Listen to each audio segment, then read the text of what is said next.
What's up, everybody? Welcome to Podcast Now. I'm Alex. In this video, I want to talk about the Batman Arkham collection that Rocksteady announced yesterday. I want to talk about this collection. I want to talk about if it's necessary and what it could mean for the future Batman games. Is it hinting at a Batman game? Now, I first want to come out and say before we get too deep into this video, because I know there's always has been people that come after these kind of things in the comments. I'm sure it'll be the case in this. I'm aware of what's going on in these studios. Okay, Warner Brothers, Montreal, Rocksteady. I understand what's happening in both these studios. We've gone over leaks. We've gone over multiple things that suggest what these teams are making. So, I just want to make that clear. This video is definitely to get people in to spark a conversation. And, what I saw a lot of when they announced this collection yesterday was mass confusion and just the kind of thought of like, is it necessary? Like, why now? No, thank you. Like, I'm not going to do this. A lot of things like that. That's what I saw all over social media. And it definitely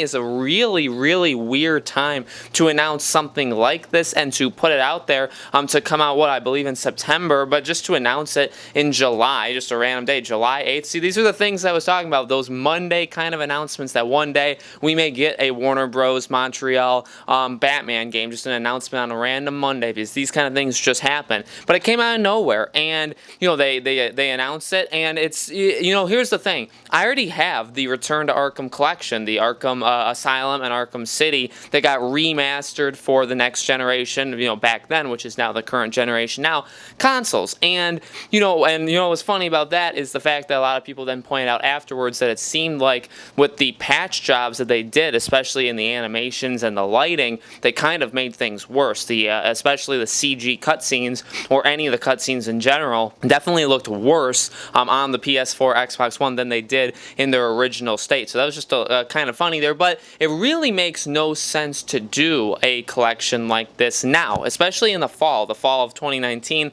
We already have the Return to Arkham collection, so you can already play two of those games on current gen, and then also Batman Arkham Knight is on current gen already. So by putting them, all three of them together, it's just like, what exactly you're doing? And they continue to not do it with Arkham Origins, which I also saw a lot of saying, like, we have these three games already on current generations. The game we don't have on current generations is Arkham Origins. It's only on last gen. So, and that's a fair point. That's a very, very fair point, and I think that's going to hold a lot of people back from buying it. But here's the question. Is this for, like, ulterior motives? Is this for something further than just making money? And that's the tough thing, because I feel like a lot of people, including partially me, do believe that this is probably just a cash job. Just like, here's another rendition of our games. We're putting them together. Here you go. This has happened time and time again with lots of different games throughout time, where they kind of get those remasters or rebundlings when they really don't need to happen. But when you get these in general, especially when they kind of, again, come out of literally nowhere, just randomly in July, they normally are to kind of set the stage for something else. Now, what doesn't make sense about this is, again, because of all the leaks and all the stuff we've talked about, if you guys have missed any of that, we have loads of videos. Rocksteady, it does not seem, I would put my money 99% on Rocksteady is not making an Arkham game. I feel like they're making a game with Batman in it, and especially Kevin Conroy in it, and his recent tweets have sparked a lot of theories about that as well, and I totally think that's what he's hinting at. Remember, they announced they did the birthday of Arkham Knight, the 4-year birthday, and then he said, like, well, what's stopping you from making more? And then he's talking about himself being available to voice Batman and different things. So I totally think, for one, Rocksteady is making a game that includes Batman but is not an Arkham game.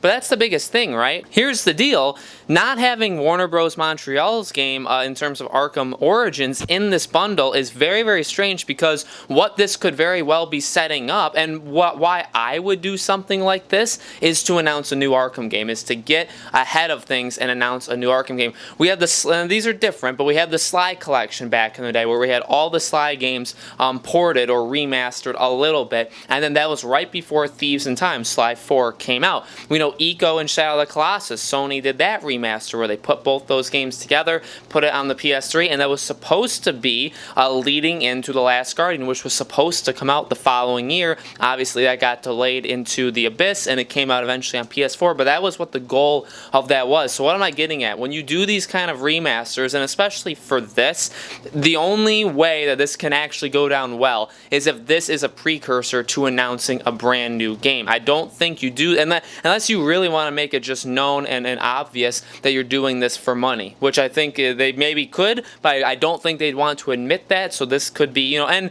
it would make sense if they announce a new game within 12 months of this coming out. You can argue that this was to get people ready. But again, what doesn't make sense is what's more than likely is Warner Bros. Montreal game. The Montreal studio that made Arkham Origins, has been working on 2 AAA games. One of them is closer to completion than the other. Rumor has it that game is the Arkham game. Could be kind of that mix of Arkham Crisis, Arkham Insurgency. Yes, I know those titles aren't real. Yes, I know those games have kind of been almost proven to not, be in existence, but the concept of them and what they're now working on with what they did in the past, that's what's happening. So what doesn't make sense about this is, yeah, if you're going to be making this to get people ready for the next Batman game, it's kind of weird because Batman is only going to be a character in your next game. If you're Rocksteady, okay, now what would make more sense is to announce the Montreal game, the next Batman Arkham game, because you're having the Arkham collection, so you're getting people ready for the 4th or technically 5th Arkham game. But instead, you don't include Origins in this. You don't have the game from that studio, which continues to be, and I don't honestly know the reasoning why they've really just pushed that studio, why they've really pushed that game down, because, I mean, in my opinion, it is the weakest of the 3 games. I think some people would probably put it above Night, because I know a lot of people don't like Night. But in my opinion, I would put it at the lower end, and maybe it's just because the studio, maybe Warner Bros. In general is just frustrated and annoyed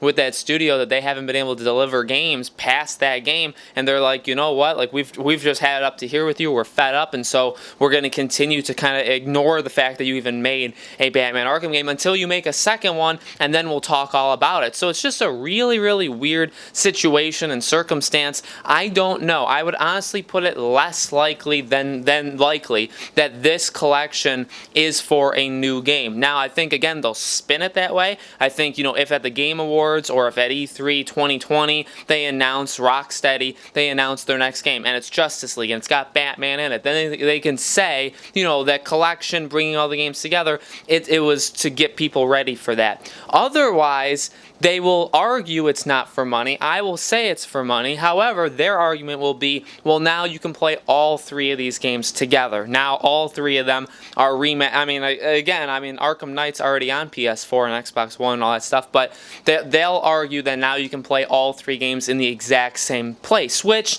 is that entirely negative? No, I like those kind of things. I have the BioShock collection, which has 1, 2, and Infinite, and those are all together, and I enjoy having all 3 of them in the exact same place. But again, all of them were last gen, so it's good to have them on current gen. Would Naughty Dog maybe do a thing where they make the Uncharted, and maybe they could, that would be maybe the closest thing to that, is if they did like an Uncharted collection. They put Uncharted 1, 2, 3, and 4 all together in a collection. Well, there's already the Nathan Drake collection, which was remastered for PS4, and that's got 1 through 3. And then you also already have Uncharted, or you could have Lost Legacy too. So Uncharted 4 and Lost Legacy are both PS4 games, but you put all 5 together, and there you go. You have a new collection that you can play. Well, all of those games are already on the PS4, but now they're all in one place. And see, I think it's very easy for developers to do this. I think it's very easy for publishers to do this.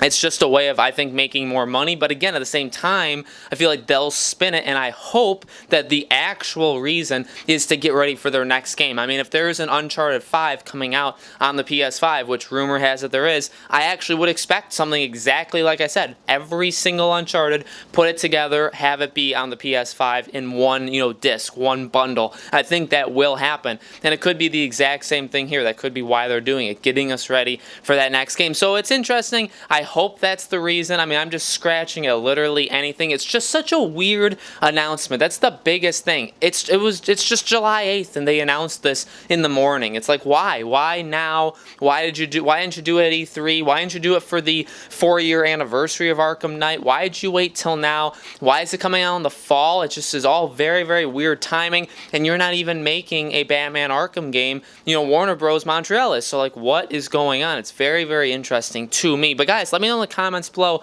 what do you think? What do you think is really behind this collection? Do you think it is just to make money, or do you think it's hinting at the next Batman game, whether it's from Rocksteady or from the Montreal team? Let me know. Make sure you guys subscribe to our YouTube channel, Podcast Now. Hit that bell icon so you guys know when these videos go up. And thank you, as always, for watching. I hope to see you on the next video.